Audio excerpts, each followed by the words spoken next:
Welcome to the Halliwell Manor. I'm Max. And I'm Tina.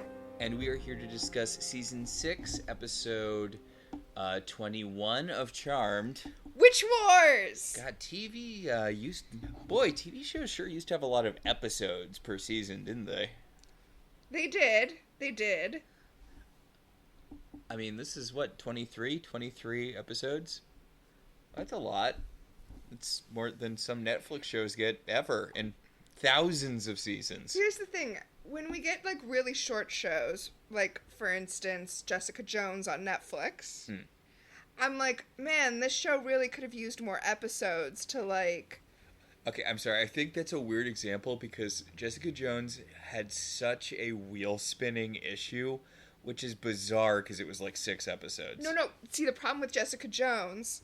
I hope we don't completely lose our audience with this, because that show is so long ago in the scheme of things. But it's the one I think of where the real problem with it was that the whole season was about Kilgrave, and so the whole season should have been like 2 episodes, but if they'd had more like Monster of the Week episodes and we got to see Jessica Jones being Jessica Jones instead of all Kilgrave all the time, then it would have been a better show. So I guess maybe it didn't need more episodes. Maybe it just needed fewer. God, look at... Jessica Jones has me over here arguing for less David Tennant, if you can believe it. The thing that made Alias the comic work was that it was very entrenched in Marvel minutia, and the MCU at that point didn't really have enough minutia so that you could do a Monster of the Week. Like, you can't have a plot line where Jessica Jones is helping out the 3rd Spider-Woman. Okay, I'm sorry, I think 4th, actually. I think Maddie Franklin was the 4th Spider-Woman. My point was that I feel like a lot of these shows could be fluffed out with some Monster of the Week stuff that would make the shows better. But at the same time, I feel like there are several episodes from this season that we could have cut, and I would have been okay with it. So, I don't know. I guess we just haven't found that happy middle. Well, no. See, the thing is, I feel like you need that. I feel like you need the 10,000 episodes of Next Gen that suck to really make the diamonds that is, say, the Candle Ghost Sex episode. Yes, we said the same thing, but differently. But yeah. And the thing is, Sub Rosa is an episode that can't exist if you don't have 1,000 episodes you need to fill. Like, in a tight show where you had, 10 episodes per season, you're not getting Sub Rosa. You're not getting the episode where the doctor of the Starship Enterprise is seduced by a candle ghost that has been having sex with every woman in her family for generations. It really is an amazing episode. I was reading a particularly erotic passage in my grandmother's diary is a line in that episode. Oh, man. Also, I think Troy is just genuinely bad at her job. Yeah. The ship's doctor suddenly decides to retire so she can live in a cosplaying Irish village in a planet that is based on cosplaying Ireland. And Troy's like, you go, girl, get your groove back. Okay, speaking of shows that aren't the shows we're currently watching, this episode is Witch Wars, and I want to do a quote from Rick and Morty that you mention all the time. And oh my God, I know. It has ruined this particular thing for me. I know what you're going to say because I was thinking about it. And I got the exact quote because I didn't want to mess it up by misquoting it. I feel like, we should start our stories where they begin, not start them where they get interesting. Okay, so this is a very standard trope. Yes. Yes, now whenever we do the exciting scene in medias res in the middle of things and then jump back to 12 hours earlier, yeah, I'm with you there. But the thing that made me realize is how often that does nothing to further the narrative. That having a story start in media res and then go back, I feel like it's something that should have a purpose to it. And it really has no purpose here except for doing the reality show gimmick, which this episode barely does. Okay, so my very first note, let's get our listeners caught up to speed, right? Yeah. So the episode opens as though it is the intro to the fake show Witch Wars. Oh, no, as if it's coming back from a commercial break. Yes, yes, we are coming back from commercial on a very special episode of Witch Wars, where the game masters are going to attack the Charmed Ones. And yeah, it's shot as though it's the cheesy supernatural reality show that we're watching, Witch Wars. And my very first note is, and I said this when we were watching it, I really like it when shows do episodes where the whole conceit is that you're watching a different show within a show. And I wish that Charmed had the nerve to just do a full episode of this. Okay, I'm just going to put this out there. I know this is not a well-regarded episode of Charmed, but this genuinely might be one of my favorite episodes. My first thing is a criticism, but I did really enjoy this episode, yes. And the thing is, afterwards, when you were like, I was kind of hoping it would be like the Queen of Jordan episode of 30 Rock, I'm like, oh my god, that would have been perfect. But it feels weird complaining about that because this episode is so much fun. It is. It is fun. Apparently, terrible ratings, but, you know. Whatever. So, yeah, the episode is framed around a reality show, Witch Wars, that is going to hunt down the Charmed Ones. Yes. 12 hours earlier on Fire. Really, someone got After Effects. Well, that's the thing, right? We get 12 hours earlier in the font you would expect from Witch Wars, but obviously it's non-diegetic because Witch Wars wouldn't be flashing back to this. And then, now we're done with the reality TV show conceit, and we're back at magic school with the sisters researching who it is who's going to turn Wyatt evil. Yeah. So Piper's cranky because, something is going to turn her omnipotent son evil. Also, to be fair, she's like 9.5 months pregnant, so I would be grumpy too. Oh yeah, she's really pregnant. And, Gideon's like, okay, yeah, I know that there's the running plot about Wyatt becoming evil or whatever, which I definitely have nothing to do with. That's definitely not something that involves me. Gideon, your good friend. But someone's been murdering witches, and as the Charmed Ones, maybe you should do something about that. And Phoebe's like, Gideon thinks that the Charmed Ones are going to care more about some random innocent than what's going on in their family drama. Silly Gideon. Okay. So, since Phoebe can no longer rely on her premonitions, having lost her active powers due to selfishness, fantastic, now she has to rely on crime statistics to find out what's going to happen to Wyatt. Phoebe's trying to moneyball this thing, which is ridiculous. Like, I get what the show is doing, because Phoebe starts saying, you know what, statistically speaking, if you're a victim of violent crime, it's most likely to be someone close to you, like Gideon, who's standing right here close to us. And I know this is supposed to get Gideon freaked out, but Phoebe, that's not what's happening here. Like, the thing you're trying to stop is Wyatt becoming evil. Like, it's not about violent crime. But also, yeah, okay, statistically, humans who are the victims of violent crime are most likely to be victimized by someone they know. That's a fact. But you are demon hunters. Like, Gideon points this out, though. I mean, I know he's trying to, distract them from it, but Gideon's like, okay, so wait. Let me get this straight. Since mortals commit violent crimes against other mortals, then clearly someone is the one trying to turn Wyatt evil. Literal strangers attempt to murder you every week, right? Like, again, there's an entire underworld of people for whom you specifically are enemies number one. I mean... Also, multiple demons have already tried to make Wyatt evil.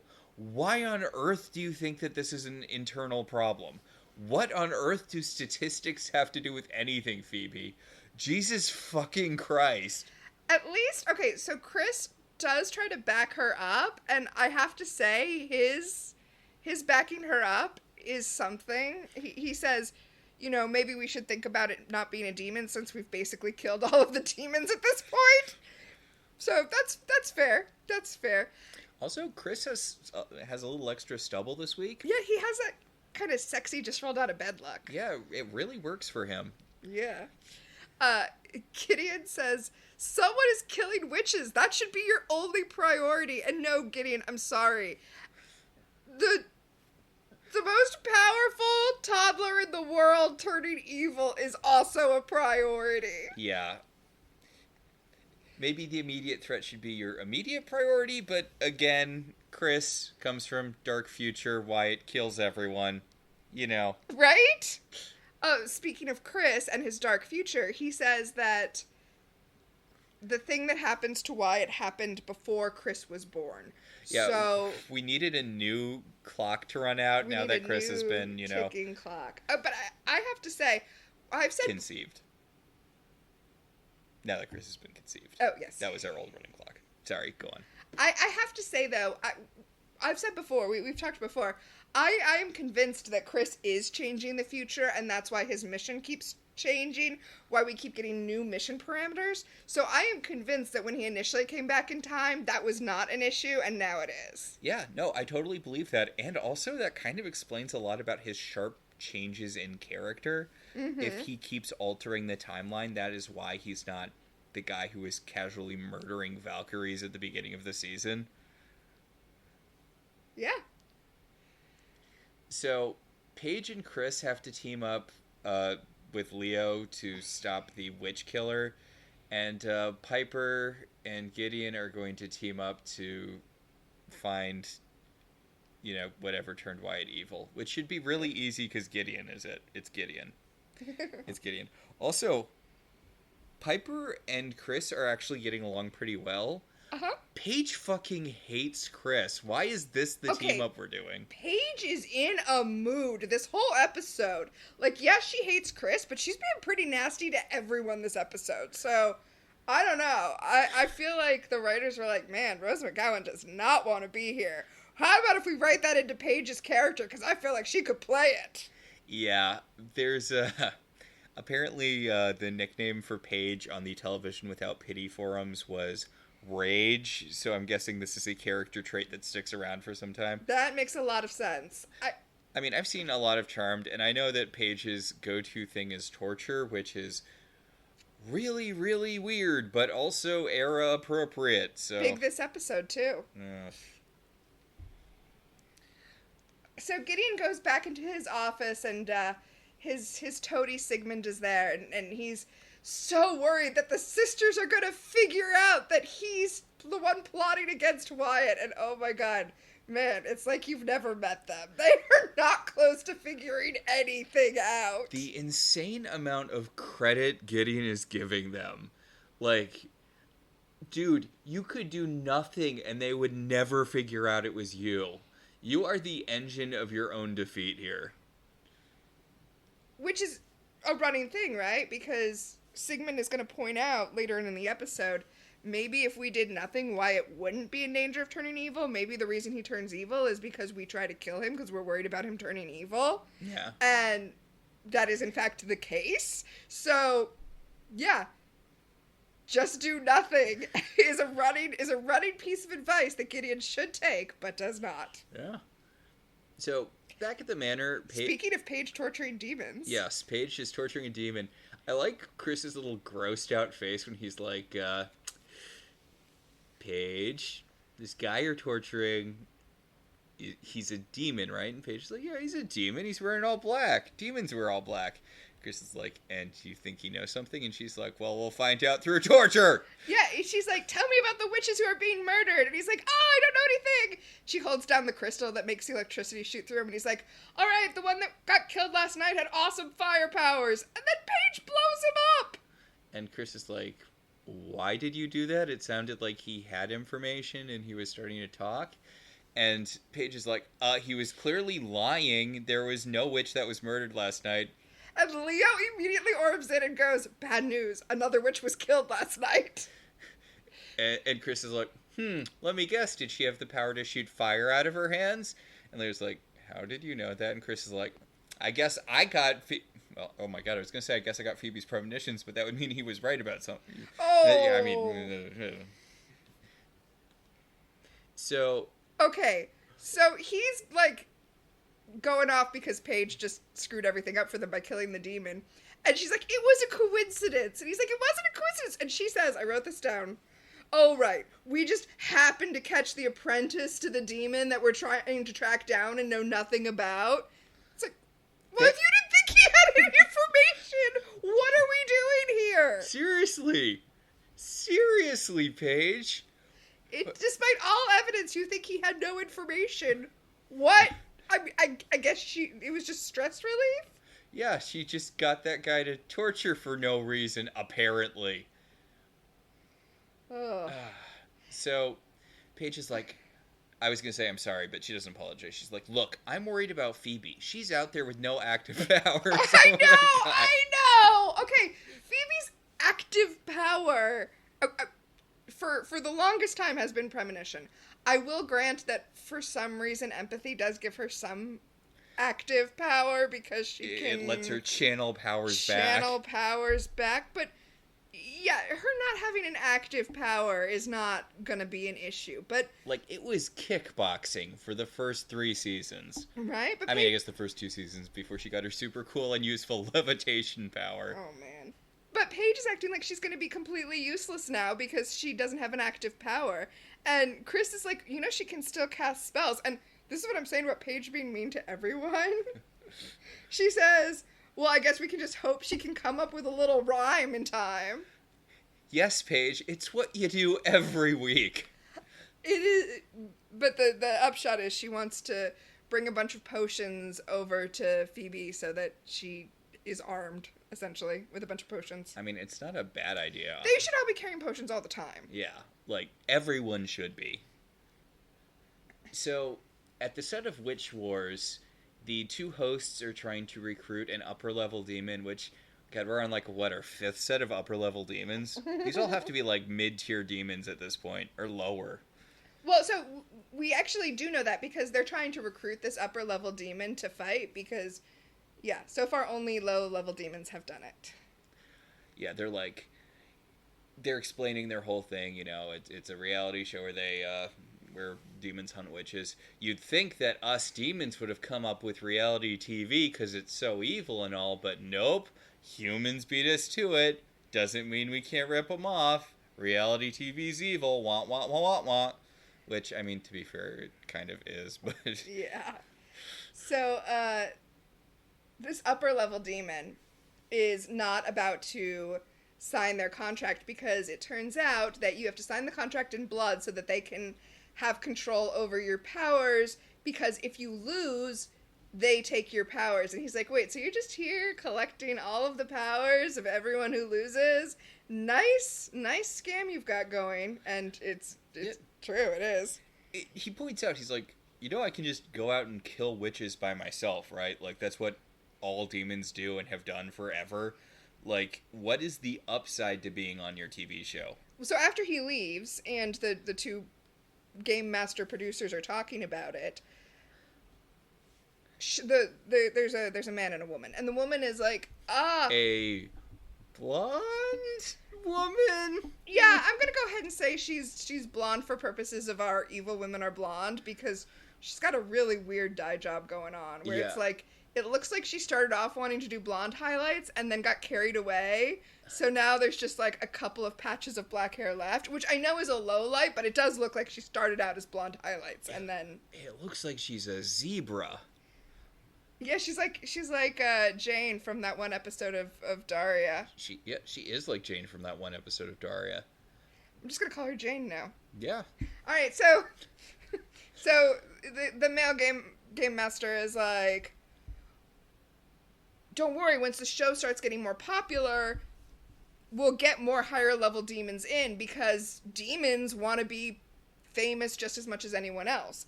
And I wrote in my notes, Project Runway. No, this is Project Runway. Because if you watch the first seasons of Project Runway, which are amazing, by the way, but you'll notice when Project Runway first started, they were... at best, you had a fashion student, but you also had, like, an attorney who was like, hey, you know what? I'm just going to try to be a fashion designer. And then as the show went on and they got more and more popular and they started getting, you know, more and more established people actually wanting to be on the show, you can see how the designs really get elevated. I'm just going to say, in season 1, you don't see any garments with sleeves. But as the show goes on, you start to get nicer, you know, wearable outfits. And that's what he's telling her is going to happen. The show will get popular, higher level demons will come. They'll be able to steal those higher level demon powers so that their plan can be enacted. Yeah, I mean, it already seems like it's pretty popular, right? And wouldn't... I don't know. I guess you'd mix it up with some upper-level demons, but it feels like it would be more fun to have lower-level demons fighting lower-level witches, right? Because otherwise it'd be over too fast. Well, yeah, but remember, their final plan isn't to do the show, it's to steal the demons' powers. Point. You're like, but what's good for ratings? So Gideon blorps into the evil office, I guess. It's a cave, but it's also a set, but it's also an office. Producer interference! And Jane is like, an elder, kill him! And Gideon's like, do you not understand how power levels work in Charmed? Also, since when has fire... Like, I don't even think that would kill a regular white lighter. Although they get knocked out pretty easy. But, Yeah. like, you can't kill one with a fireball. You need a dark lighter arrow. But luckily for the demons, Gideon just wants to talk. He has a plan. So, Phoebe is at the office. She's using a crime reporter. Oh my god. She's using a crime reporter to find out the statistics that will help her discover This what will turn Wyatt evil. whole thing is so weird. It is so weird. She's asking him these really basic questions about what the police would do, these basic but incredibly suspicious questions about what the police would do if, say, someone disappeared with her nephew, which seems like it really, really feels like she's trying to get groundwork to, like, it sounds like she's going to steal Wyatt or kill him, possibly. Right? He basically is explaining to her what a murder board is, so that she could, like, make a little string board of her own. And then he accuses her of flirting with him? Oh, she's flirting with him. Is she? She is really bad at it in that case. Well, she starts off flirting with him. She's like, hey, how's my favorite crime beat reporter? And he's like, what do you want? And then she drops it. But she was trying to flirt something out of him, but he just wasn't. He didn't buy it, but also he apparently is willing to sit down with Ask Phoebe and talk to her for hours at a time about how crime happens. Yeah, he's like, there's only one reason a woman like you talks to a guy like me, and I'm like, you're a perfectly attractive guy. I actually think he's definitely attractive, but you know what? He doesn't look generic like all of the quote-unquote attractive guys on this show. Yeah, I mean, I He's guess got, like, sharp features and a long nose, like, but he's good looking, yeah, though. I think he's good looking, yeah. But yes, apparently his sharp features have ruled him as an uggo, and therefore only worth paying attention to in order to extract child murder information. Okay, I wrote down this line that might be a time freeze, but really it's just, well, anyway. He says he's on the crime beat because he knew that he'd never run out of work with all the bad guys out there. And I'm like, oh, buddy, you write the crime column in an alt weekly. Oh, man. Yeah, we're not talking about real world stuff because it's too depressing right now. Yeah. Anyway, he asks Phoebe to get him a coffee, and she runs off to do that, which is good because that means she's facing her office and sees Paige orb into the office with not a care about anyone seeing her. The window is open. There are so many people here, and orbing is bright. Like, but Phoebe's like, Paige the Masquerade, and Paige is like, fuck the Masquerade. Take these potions for protection and also come home with me. And Phoebe's like, no, how? Paige is like, I need to be able to watch you to keep you safe. And Phoebe's like, I was doing this before we even knew you existed, and it worked out fine for all of us, for two of us. It worked out well for all the non-telekinetic Halliwell sisters. So maybe watch your back, Paige. Paige tells Phoebe that another witch died last night, and Alyssa Milano delivers, like, the flattest, oh no. It is a choice. Or the active lack of making a choice. I mean, it's fantastic, though. Yeah, it is. She could not possibly care less. Oh no. That's really sad or whatever, but I need to keep talking about crime statistics with Dr. Crime. Kyle. Yeah, Kyle.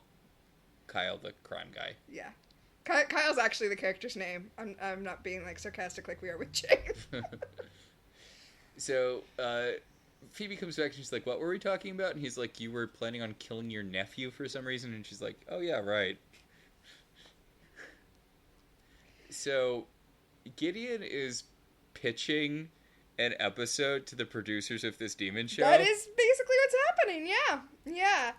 He wants them to get the Charmed Ones involved so that they're distracted from his plan to kill Wyatt. And so he wants them, because he knows that he can't have them hunting the Charmed Ones on Witch Wars. So he wants to get them involved in protecting an innocent so that they'll be the obstacle that the demons have to get around to get to the innocent witch. Gideon is so fucking perky in this scene. It is, I mean, I'm enjoying it, but it's such a bizarre acting choice. I kind of like the journey that Gideon goes on in this episode. It's one of the reasons I really like this episode. He tells them that, he tells the demons that the innocent witch can't die, though. So, like, instead of killing her, maybe your demon viewers would like it just as much if they stole her necklace. Also, great bit of stage business. The male host demon is flipping through a clothes rack of entirely black clothes, and he holds one up to the evil demon lady, to Jane, and she's like, no. She just does a little no nod while Gideon is explaining his plan. It's such a fantastic bit of stage business, but the way they shot it, that had to have been a planned out thing. They had to have written that into the script. He was deciding which black jacket out of this rack of black jackets he should wear. It's on. You're right. It is really good stage business. But yeah, there's going to be a third-party witch who will not be harmed. She'll have an object that upper-level demons need to steal. And also, the Charmed Ones are not to be hurt either. Yes, the witch will be under the Charmed One's protection. The name of the game is stealing whatever from the witch without getting blown up by the Charmed Ones, which honestly is not a bad idea for an episode of this TV show. Outside of the whole attracting the attention of the Charmed Ones. Okay, yeah, never mind. Also, I'm just saying mixing up your challenges is a good idea for a... I feel like if your viewers are demons, are going to get bored if you don't kill people. Point. But, I mean, setting up a specific challenge like that seems like a good idea. Yeah. So, Gideon has them give him the magic crystals that they use as cameras so that he can plant them in the Halliwell Manor so that they'll be able to watch the sisters. So Jane is like, why are we working with him? And the guy's like, because it'll get a bunch of upper-level demons on the show, then we can use their powers to kill him, and then we'll be like, as to gods or whatever. And she's like, cool, let's make out. And they do. Yeah. Back at the manor, Chris and Leo are going through the Book of Shadows, trying to figure out which demon is going to turn Wyatt evil. And since they have literally no information, it's like, it could be literally any demon on these pages. Chris points out, he's like, okay, there's demon training camps, there's a whole bunch of demons that abduct children and make them do stuff, there are demon children that might be like a peer group for Wyatt. And Leo's like, yeah, but like, literally any demon in the book would like to get their hands on Wyatt. And Chris is like, yeah, that does put a pickle in our popsicle. Anyway, Leo wants to know why Chris didn't tell them until today that there's this looming deadline. And Chris is like, I didn't want you to worry about it. Also, the timeline changed. Right. Yeah. Chris is like, it was my burden to bear. I didn't want to worry you. And Leo's like, hey, I'm your dad. It's my job to worry about you and protect you. It's funny how, like, they've gotten that, like, dad-kid bond in overnight. Yeah, well, remember, it's very important that they establish that for what's happening next episode, or possibly the episode after that, because it's a two-parter. Yes. But yes, it is very important for us to know that Leo and Chris are getting along, and Leo is feeling super protective of Chris, and it would probably be really bad if something happened to Chris. Okay, you know who's not feeling super warm, fuzzy feelings for Chris? Oh my god. What is up Paige's butt? Paige orbs in and is like, hey, Phoebe's all freaked out because you told us about the deadline, Chris. I hope you're happy. And he's like, I'm sorry. I said I was sorry. And Leo's like, stop picking on my son. Paige is like, all right, Dad. Yeah, ooh, Daddy's angry. Daddy's gonna spank me. We are only exaggerating a little bit. Yeah, like, what? What was this choice for Paige? Oh. But yes, again, establishing important fact, Leo is feeling protective of Chris. God, the people who dressed Brian Krause this episode did him no favors. Yeah, both the color and the fit are just not there for him. Like, the clothes are too big for him, and also they're vaguely contrasting shades of beige. And like a beige with green undertones, it's not good. Meanwhile, I love, which is not the kind of thing I would normally like, but I really love the tank top that Paige is wearing this episode. Really? Yeah, it's yellow and pink, and it's floral. Like, I normally would not like things that had yellow or floral in them. I do love pink, though. But the way that the pattern is, the front is mostly pink with yellow highlights, and then it, like, slowly changes to mostly yellow with pink highlights on the back. And I don't know, I just really like it. And maybe it just looks good on Rose McGowan, because she looks like Rose McGowan. Yeah. So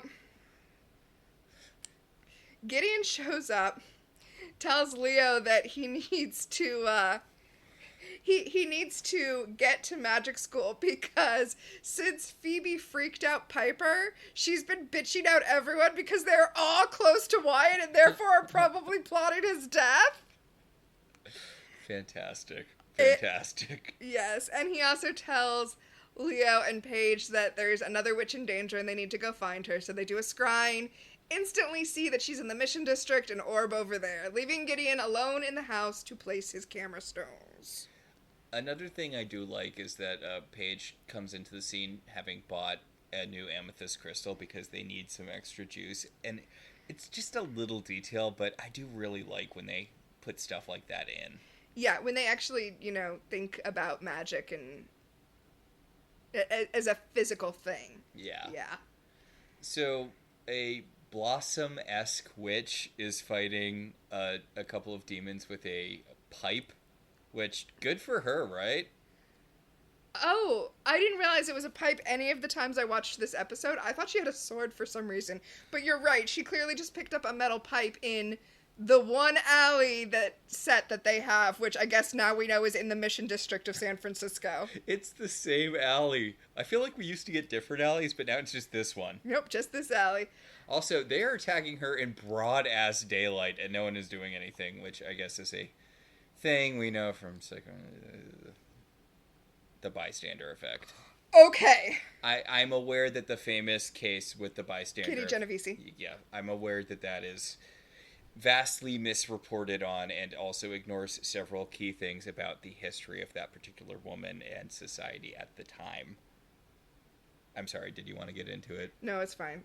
I'll just send our listeners to the You're Wrong About episode about Kitty Genovese, because I was basically just going to recap it. All right. So, but you know what? They're really, the bystander effect, I know we talk about it, but this is the famous case that we talk about it in. And I don't know, I was on a bus once, and a guy started having a medical episode of some kind on the bus. Mm-hmm. And, like, before you could even think about it, like, 5 of us had out our phones and had called 911. Like, there was not a bystander effect in place. I wonder if cell phones have kind of changed that, everyone having kind of easy access to a larger network of resources. EMS came and he was fine. Yeah. I want to give our listeners closure. He was fine. Yeah, I guess I was at a Wendy's once. I never go to Wendy's anymore because the last 2 times I've gone to Wendy's, something horrible has happened. The first time, it wasn't that bad.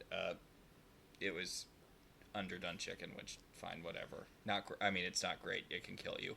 But the second time I went was with my friend Chelsea because she wanted a, what do they have? A Frosty. A Frosty. And a guy had a heart attack, like, right there. And Chelsea had some... Chelsea knew what to do. She had some, like, experience with medical stuff. And I just remember, because, she's like, okay, nobody move him, because someone's like, should we pick him up? And she's like, no. And she had someone call 911. She's like, just one person needs to go. She was on top of this situation. And the woman behind the counter was like, should we poke him? And Chelsea was like, no. And that just stuck with me because I know it's a panic thing, but why would you think? But I know it's a panic thing. Okay, so here's the thing. This is what I'm saying. I really do think that when we talk about the bystander effect, and there's a reason I'm correcting this, and the reason that I think it's important to correct it is I think, in general, people are good and do want to help, with some notable exceptions who unfortunately are the people with the money and the power, but those things are not unrelated. Wait, I don't want to get off on that. I want to say that, like, people as a whole, I think, are genuinely good. And, like, even your example, right? What you're talking about is someone who is not good in a crisis, the cashier, not your friend. Yes. Right? But not good in a crisis is not the same as doesn't want to help or is like, someone else will take care of it. Yes. And I guess to be fair, in this case, no one else is there.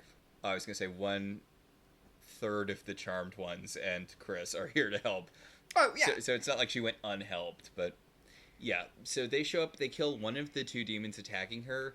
A third demon blorps in from nowhere, rips the necklace off the woman, and then throws her to the ground. And he says, got it? And I swear to God, this man has... Sorry, go ahead. The deepest voice I've ever heard. I could feel it in my bones. Like, God fucking damn, man. When I was checking the IMDb page for this episode, I was like, surely he's done a ton of voice work. Because his voice is amazing. Like, seriously, I could listen to him talk for hours. You will not be surprised to hear he had a lot of roles that were bouncer, security guard, criminal number 2. But he is a large gentleman. He's actually credited in this as the Brute Demon. They call him that. Yeah. That is the name of this character, which... Well, the 2 demons that were attacking this woman, one was like a guy in an Oxford polo shirt, and him, and I think it's supposed to be like Brains and Brawn. Yeah. There's also a skinny, pale guy who was the one who got all blowed up by Paige. Yes. So, you didn't have to see him for that long. But no, he didn't have a lot of voice work, which surprised me. Yeah, because, like, dude, I mean, obviously he's not Keith David, because no one's Keith David, but, like, you could get the roles he didn't take. You could get a lot of, like, that. He has such a cool voice. I know, right? Anyway, Paige, grabs onto the innocent whose name is Tally and is like, Tally, I'll take you someplace safe, Tally ho.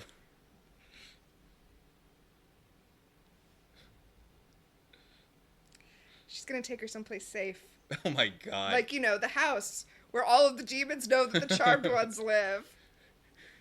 Hey, this is the house that Prue died in, but don't worry. I'm her replacement because she died here in this house. Okay, speaking of Prue and speaking of voices, this actress's voice sounded distractingly like Shannon Doherty's voice. It was. Yeah, I can see that. It was weird. It is weird.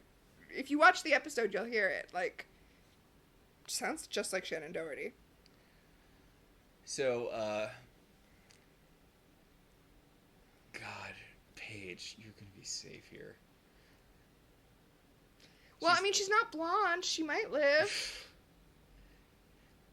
Paige kind of dismisses her. Like, I mean, because she's like, I don't think they were after you. I think they were after your necklace. And she's like, my amulet? And Chris is like, does it have magic? And she's like, no, it's just a sentimental thing. And I'm like, well, then don't call it a fucking amulet. I got it from my grandmother. Is it an object of great importance? Like, what? Give it some magic. Why not just have it be a necklace then? I couldn't tell you. I mean, whatever. It could not possibly matter less. But well, over at the Witch Wars set, the Brute Demon is watching this on the feed from the hidden cameras, and is like, wait, if it's not magic, what are we doing here? Why did I just steal it? And then, okay, this is what I'm talking about, though. The Game Master looks out to the camera, and he's like, stay tuned, coming up next, the second challenge of this particular episode. And then we back up, and so we see the TV, and we see a whole demon bar filled with demons watching the episode. But, like, this would have been the perfect opportunity to just have the Witch Wars be the thing. Have the Stay Tuned be the out to commercial. But I feel like cutting to the bar ruined the momentum. Yeah, although I do enjoy the demon bar. I kind of wish we saw more demon stuff in this show. I mean, they're so cartoonishly evil. Yeah. Speaking of cartoonishly evil, Piper has come to scream at a kindergarten teacher. Oh my god, because she let another toddler steal Wyatt's Play-Doh, which is teaching him that stealing is okay and that adults will not protect him. Oh my god, Piper. I don't remember if she talked to Leo about this last episode or this episode, but there's a bit where she talks about maybe it's us, maybe we're the ones who turn him evil. It's this episode. Like, you need to teach him to deal with negative impulses and things without, like... Well, based on the reaction of this kindergarten teacher, it doesn't seem like anyone had a problem with this other than Piper. Yes. Leo shows up to rescue her. He's like, go ahead, I will deal with my crazy baby mama. Because they're not married anymore. But were they ever? Great question. They got unhandfasted? I don't know. Anyway, he's like, you need to calm down. And she says, if Phoebe's right... He goes, she's not. And the line reading on she's not is amazing. She's not, don't worry. It's Phoebe. And then, this is the scene, then this is what you were talking about. She's like, what if it's Gideon? What if it's us? What if me acting the way I'm acting right now? No, actually what she says is, what if he looks at our lives and is like, wow, fuck this shit, I'm gonna be evil, that's much more fun. Yeah, she's like, what if she sees everything that being good has put us through and decides that it's not worth it, that he could just take the easy way out? And Leo's like, he's surrounded by love. He would never do that. He would never do the thing that you kind of do later in this show yourself. Yeah. Okay, I want to talk about something that happens later because I think it's kind of a cool parallel. Mm-hmm. There's a sequence later where Phoebe ends up getting all of the evil powers that the Game Masters have been collecting, right? Yeah. So she's, like, all juiced up on evil powers and is, like, clearly enjoying herself more than she has for maybe years. And we all know that Phoebe is the one who is most likely to turn evil because she does it all the goddamn time. Mm-hmm. And I just think... And then, she makes the choice to give up the powers at the end because something in her, her moral compass or whatever. And... I just think that that's there intentionally to give us the counterpoint to what if Wyatt sees how much easier it is to be evil. Like, Phoebe knows how much easier it is to be evil, and in this episode at least, makes the choice to be good anyway. Good TM, right? Yes. On the side of the good guys, not necessarily putting good out into the world. Okay, so Chris and Paige are flipping through the book, and it opens on the Collector, who you might remember as being, was it Jigsaw, or was it, no, it was Robert Englund. He's the guy who shrunk women down and covered them in clay. Yeah. And I don't think we saw this illustration in the episode, because it is so god-awful. Like... I know, right? Welcome to Storybrooke flashbacks. I mean... Of those terrible photoshopped pictures in that book. Although this looks more like... remember when that lady tried to fix that Jesus painting? Oh my god, that is what it looks like. Like, I don't think they were expecting us to look at this page for more than, like, a second, but we've just been staring at it. So they flip through and they get to the Brute Demon. They did not have an art person on this episode. Like, the drawing is so bad. The Brute Demon drawing looks like it came out of a 70s D&D manual. It really does. So, apparently the Brute Demons like to kill their victims by crushing their skulls. And Chris is like, you're lucky it wasn't after you. And you're really assuming a lot by assuming that they're not actually after this witch just because they didn't kill her the first time around. Right? So they ask her about her grandmother's jewelry. She also has her grandmother's wedding ring. So she's going to go get the wedding ring so that they can use that to enhance their scrying so they can find out where the demon went. And then Phoebe comes in and is like, hey, I need your address book so that I can make a little string chart of all of the people that Wyatt knows who might want to kill him. Murder board, murder board. And she mentions her grandmother's amulet again. Okay. The tally, she's like, because they mentioned that. They introduced the innocent that they've got in the attic. Yeah, and she's like, a demon stole my grandmother's amulet. And Phoebe's like, could they use it for mind control? And she's like, no, it's just an ordinary necklace. And Phoebe's like, then why are you calling it an amulet? Actually, what she says is, then, no offense, but I've got bigger problems than a kleptomaniac demon. Jesus Christ, Phoebe. You know this woman is going to die. You know how this works. Oh, okay. So Gideon is watching all of this through the hidden cameras, and he's like, oh no, Phoebe's not being sufficiently distracted by my plan. And it's like, Gideon, calm down. She's not distracted by your plan, but she's distracted by her stupid string board. Let her keep doing the string board. I like that he and Sigmund are watching Witch Wars, and they both have cups of tea. Like, that's silly. That's silly. You sat down to watch the evil plan that you've put in motion, and you put out little cups of tea for you and your toady. Yeah. So, Gideon purple orbs. I love that he's got purple orbs. He porbs into the Witch Wars set, and he's like, so, I need you to distract Phoebe more than you're doing. Like, why don't you send that shapeshifter after her? But don't murder her. Yeah.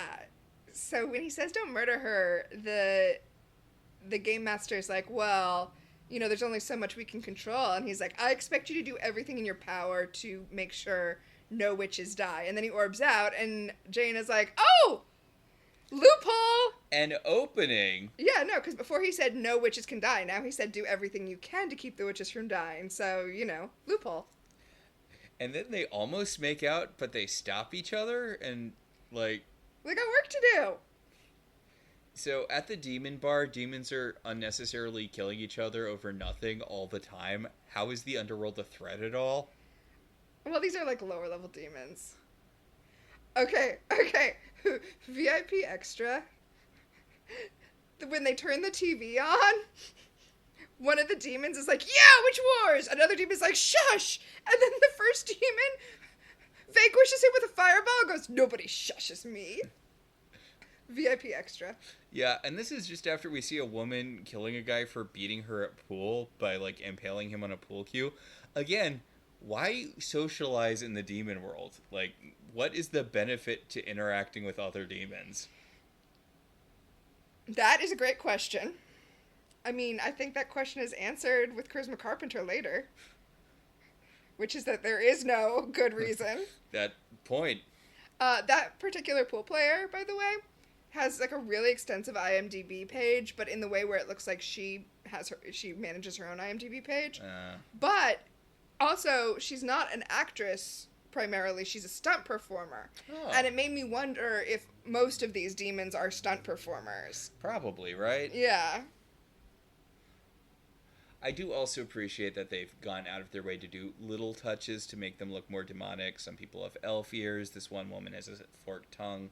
Like, you know, it's the little things that really help sell it. Yeah.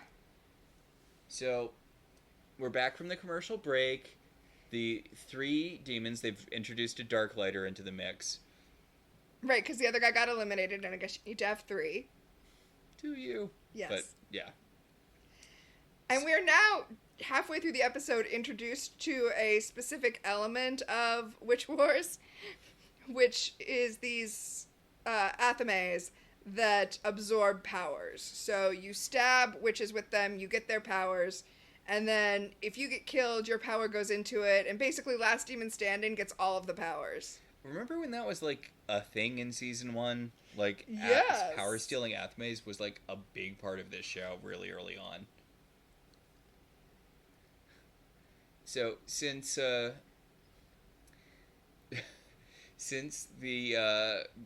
guy in Dockers, since the demon in Dockers, who's a shapeshifter, since he didn't manage to steal the necklace in round 1, and therefore he's the loser, although I would argue that the guy who got blown up is the bigger loser, but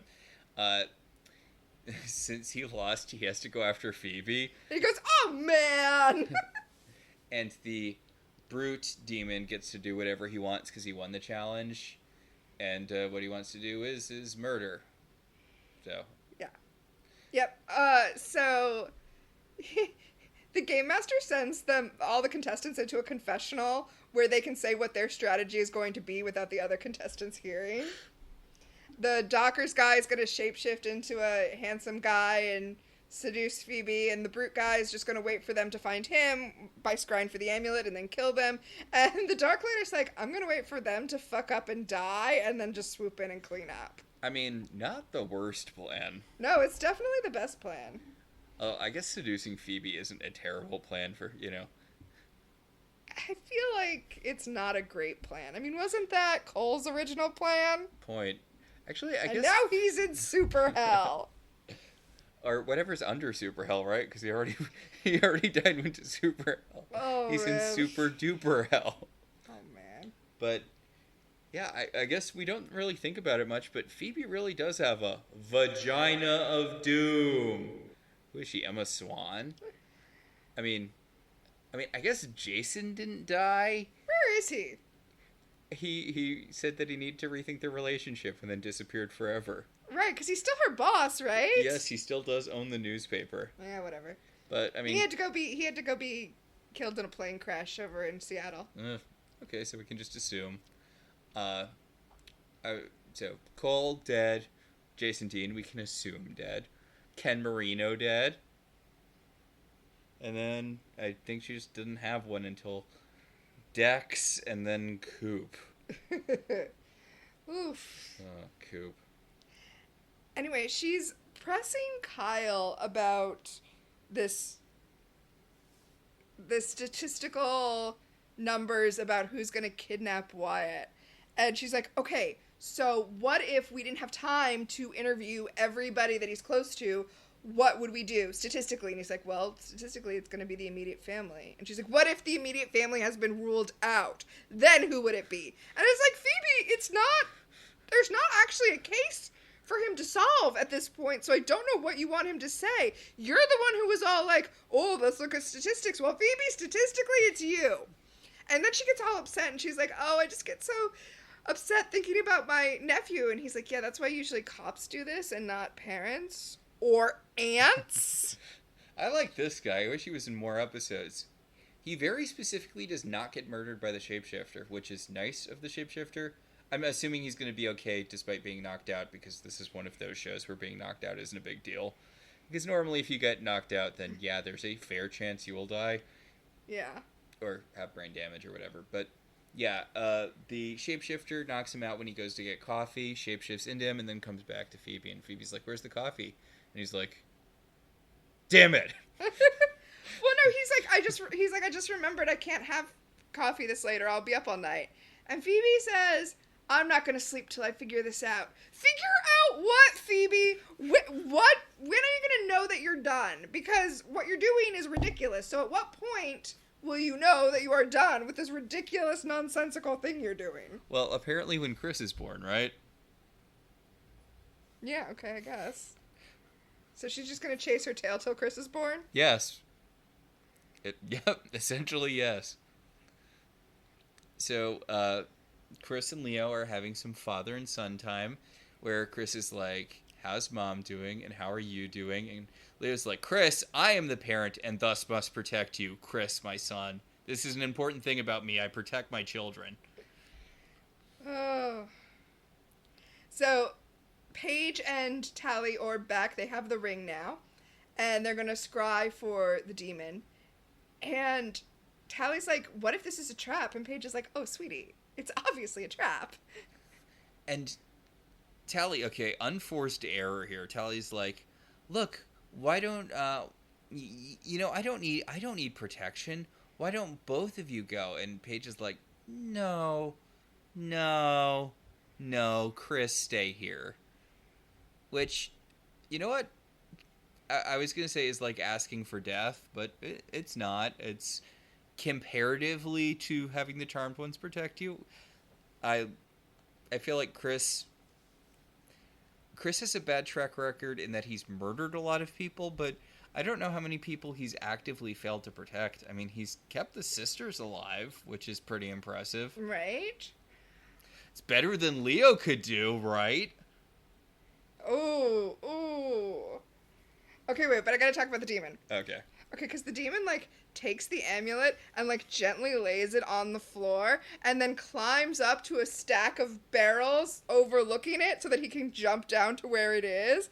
And when Leo and Paige Orbin, they see the amulet just sitting there in the middle of the floor, Paige is like, okay, so that's a trap.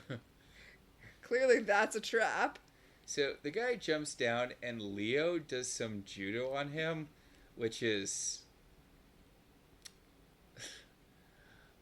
okay, yeah, sure, Leo could do judo on this guy. Well, it uses your own momentum, and the brute demon obviously has a lot of momentum. And anyway, they flip him onto his back. Paige vanquishes him, and in the process, he drops the little crystal camera he has, which is also a projector. So now they see the show, and they're like, wait, is this fucking play about us? So, yeah, again, we get to see the audience reaction, which is a lot of fun. They see the Darklighter dorb into the Manor, shoot Chris with a Darklighter bolt, and stab the shit out of Tally, which... And Leo's watching this, and he's like, oh, Chris! Which... Yeah, like, we knew Tally was a goner, but... So, Leo heals Chris when we come back from commercial break, and Chris is like, I'm so sorry, and Leo's like, it's not your fault, son. People were watching you. How could you have possibly protected her while people were watching you? Seriously, Chris, that was not a great showing on you. Also, you're telekinetic. Like, I know that doesn't mean you can necessarily stop arrows, but, like, it's embarrassing. You want to know what's embarrassing? What? Paige is like, what is this? Why are they watching us? And Chris is like, oh, you know what? I heard rumors when I was down in the underworld that there was like a new reality TV show where demons kill witches, but I didn't think it was relevant to us looking for who was killing all these witches. To be fair, he didn't think it was relevant to Wyatt turning evil. Okay.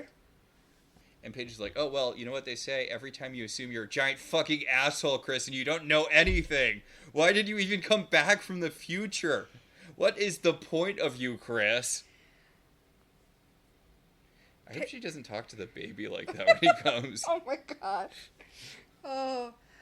Paige is realizing that the reason the demon that she killed earlier knew what happened with the witch who was killed was because he was watching it on TV. And she's like, that is fucked.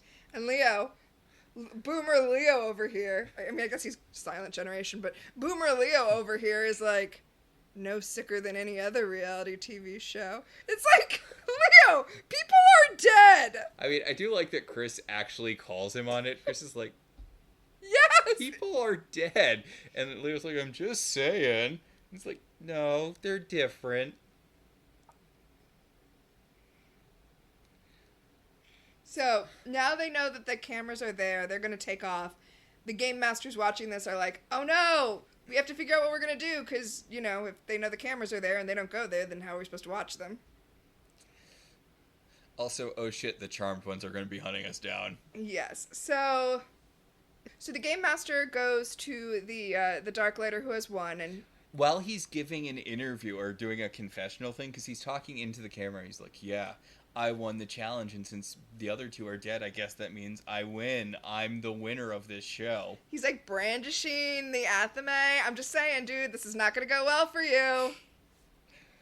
Speaking of things not going well for people. Yeah, I guess the shapeshifter isn't dead yet. Yeah, but he killed the witch. That was the objective. No, the Darklighter did. That's what I meant. The Darklighter has already won because he killed the witch. This is just nonsense now. Yes. More so than usual Phoebe stuff.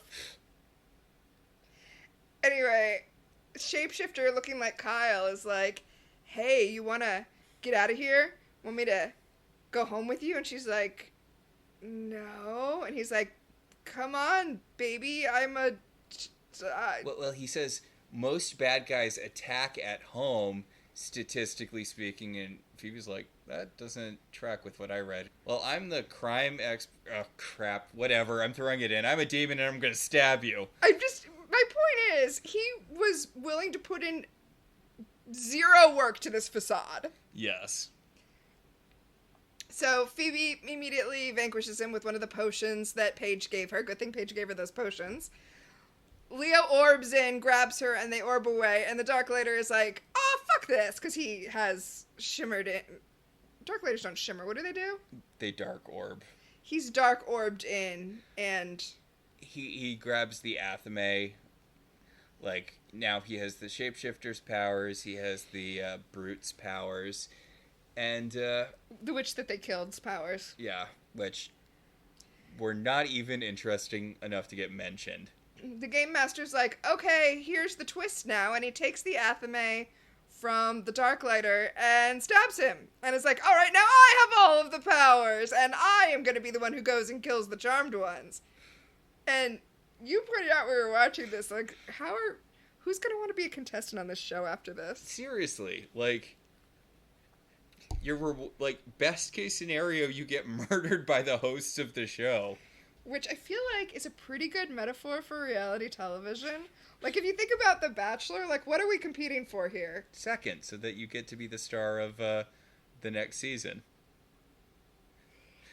But, there's a reoccurring thing between the guy who is yelling at the beginning and who, no one shushes me, that guy, and this, like, bald pro wrestler looking demon. Uh-huh. Where I keep thinking one of them's going to kill the other one because they're both kind of throwing shade at each other, but they don't.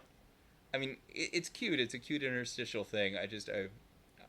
I'm curious as to what the thought process was there. If it was going to go somewhere more. Which it didn't, but I don't know. Again, it's cute. I'm enjoying a lot of the little stuff in this episode. Yeah, I feel like more care went into this episode than I'm used to at this point in the Charmed canon. So, at Magic School, the sisters and Leo and Chris are trying to figure out what is behind all of this. They realize from the Book of Shadows that they brought with them that the athame is the power-stealing athame, but they don't know what the crystal does. They don't know what to do. And... I mean, did you really need to look that up in the Book of Shadows? Every warlock had one in Season 1, but yeah. Paige is like, hey, at least we're not being watched here. We're being watched at home, but at least we're not being watched here. And then, of course, we see that Gideon and his toady Sigmund are watching them through a crystal ball in his office. And Sigmund's like, so we just got someone killed. Do you think maybe we should come clean or at least stop this? And Gideon's like, no, we need to do this for the greater good. And Sigmund's like, I feel like we're kind of losing the moral high ground here. Well, that's the thing with Gideon in this episode. He really starts to go down the for the greater good path. Initially, he's like, I can work with demons as long as they don't kill anyone. Well, it's okay if they kill this one witch because I'm going to stop so much evil by killing Wyatt. It's okay if, the amount of people that he's willing to kill to keep the future that he thinks is going to happen from happening keeps going up and up and up, and at some point you're not the good guys anymore. Yeah. I gotta... Somewhere between 0 and 1 dead bodies, you stop being the good guys. So Gideon comes out and is like, oh, here's the spell to activate the crystal you have.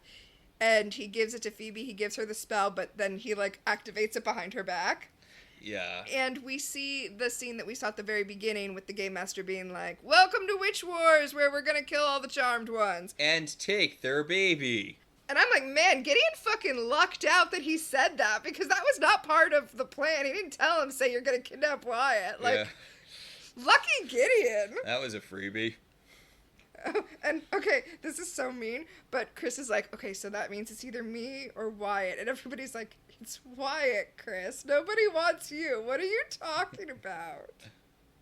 So Gideon's like, of course, it makes perfect sense. And Paige is like, it makes perfect sense that the reality show demons are the ones that are after Wyatt. And he's like, yes, because their thing is collecting powers, something no other demon does.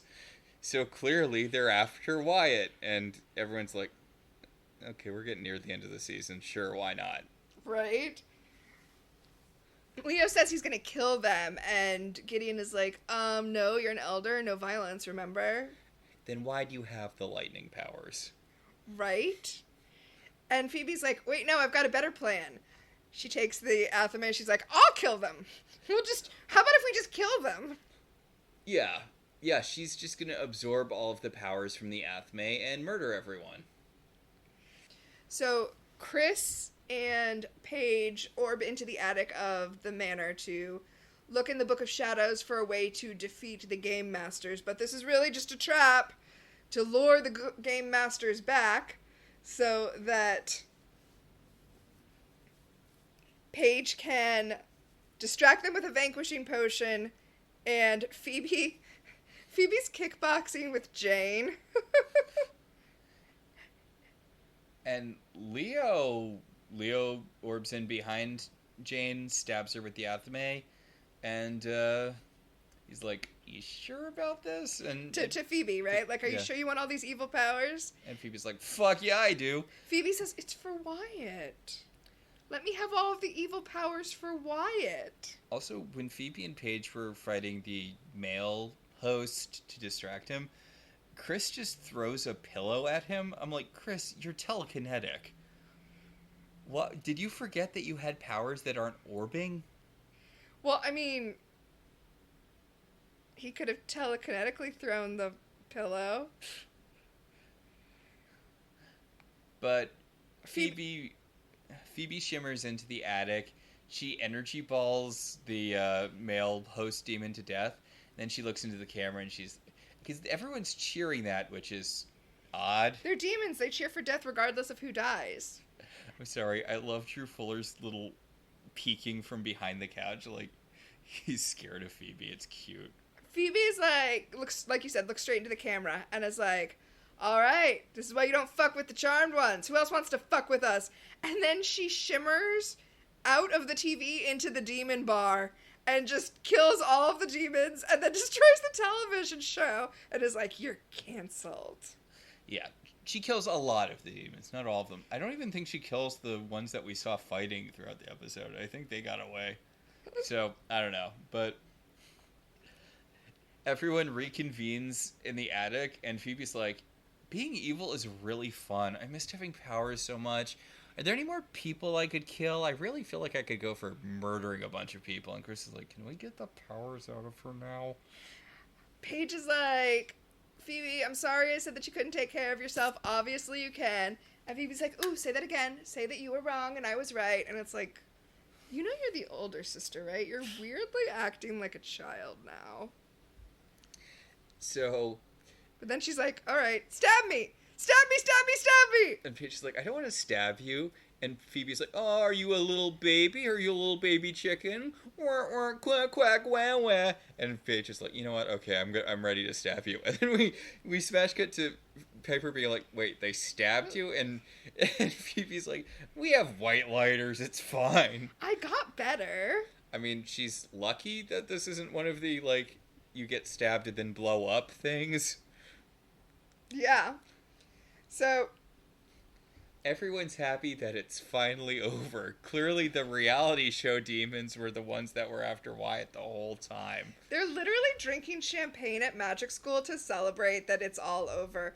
Including Piper? Yeah, I was about to say, Chris, shouldn't you, like, not want your mom to drink while she's pregnant with you? I mean, a single glass of champagne is not going to, especially this late in pregnancy, is not going to be a big deal, but it's weird that they showed it. Yeah. Anyway, back in the headmaster's office, Gideon's like, all right, we were successful, they're distracted, time to go take care of the problem. And Sigmund's like, it's occurred to me that by taking care of the problem, you mean kill a baby, and I feel like I'm not on board with this anymore. Yeah, like, I think maybe killing babies is wrong, and also this feels like it's probably a self-fulfilling prophecy thing. Like, you want to stop him because he's evil in the future, but what if our constant murder attempts are the things that make him evil? Gideon's like, we don't have time for your philosophical / time travel quandaries. And then he kills his partner, his henchman, his right-hand man, because it's for the greater good. Yeah, Sigmund is running off to go tattle to the Charmed Ones, and Gideon's like, I'm sorry, old friend. Kerblooey! Thus completing Gideon's descent into evil and prepping us for the 2-part finale we'll do next week. Yeah. Also, way to pacifism, Elder. I mean, I know. Well, that was the yeah. I know he's been trying to kill a baby all season, but yeah. And that was Witch Wars. Oh my god, I had way more fun with this episode than one would think, given the premise. Yeah, me too. I think one of the reasons it's low rated is because it is kind of a weird episode to have right before the finale. But I don't care. I enjoyed it, but I can see how some people might be like, why are we taking a reality TV detour when we have It's a Bad, Bad World Part 1 coming up next time? Oof. The Peacock description is, Gideon creates a portal that sends Chris and Leo to a world where evil rules. Okay, I remember this premise not being as fun as, it seems like it would be. But, you know what? We are in Endgame. And tonight, someone dies, except possibly maybe it's in part 2. I think it might be in part 2. Yeah, I think it's in part 2. But yeah, we are sadly reaching the end of our Chris journey. Oh, that is sad. And it means that we've got a season until we get Billy. Oh my god, we're excited about Billy. You're excited about Billy. You were excited about Billy. I guess I'm a little excited about Billy. But yeah, we'll have to get through. Oh god, and season 7's the Avatars too. Barf. Okay, well, you know what? Well, we're almost at season 7. There are some interesting things to talk about, but yeah, it's going to basically just be killing time until Billy. So I think we have some segments. Yes, much like the Charmed Ones, we have our own Power of 3. The first power in our pack is Premonition, who in this episode is, was, or will become famous. Phoebe's not getting her premonitions anymore. Oh, yeah. That would be a great time to say, and that's why we don't have any either, but I actually do have one. Oh, ooh. Okay, so the upper level demon who was like, no, you can't have my powers earlier on, was played by David Ramsey, who is Spartan in the Arrowverse. Oh, okay. Yeah. It's not a huge one. It's not like John Cho, but Yeah, no, he's someone you might recognize. Yes. I don't personally, but I guess I was kind of in and out on the Arrowverse. I watched a lot of The Flash until it became too bullshitty, which I think around season 3 or 4. You watched more than I did. And we watched the first season of Supergirl and like 5 episodes of the second season of Supergirl. That's in the Arrowverse, right? Or it is. Arrowverse adjacent, at least. I know they crossed over a few times. Alright, the second power in our pack is Time Freeze. What specifically dated this episode? Okay. Actually, do you want to go first on this one? I actually didn't have one. Okay, great. I've got 2. Alright. Okay, so the small one is when Phoebe comes up to the attic and is like, I need your address book so I can look up everyone we know. I guess actually the whole premise of this episode is a time freeze. That's my second one! Okay, but it's not just that it's about reality television, it's specifically the way reality television is treated. There was no like prestige reality television at this time. It was all eating bugs and sleeping outside and living in a house with a bunch of people, right? There was no there was no prestige reality TV. It's kind of weird when you look back on that era and realize how many people hosted reality shows that are directly responsible for the downfall of America, arguably.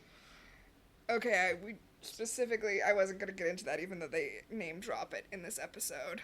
Yes, although I was specifically talking about Fear Factor there, the one you mentioned. Oh, right. Because you forget Joe Rogan was the host of Fear Factor. Wow. Okay, I'm going to talk about something more pleasant. Than Joe Rogan? How is that possible? I'm going to talk about the TV show The Comeback.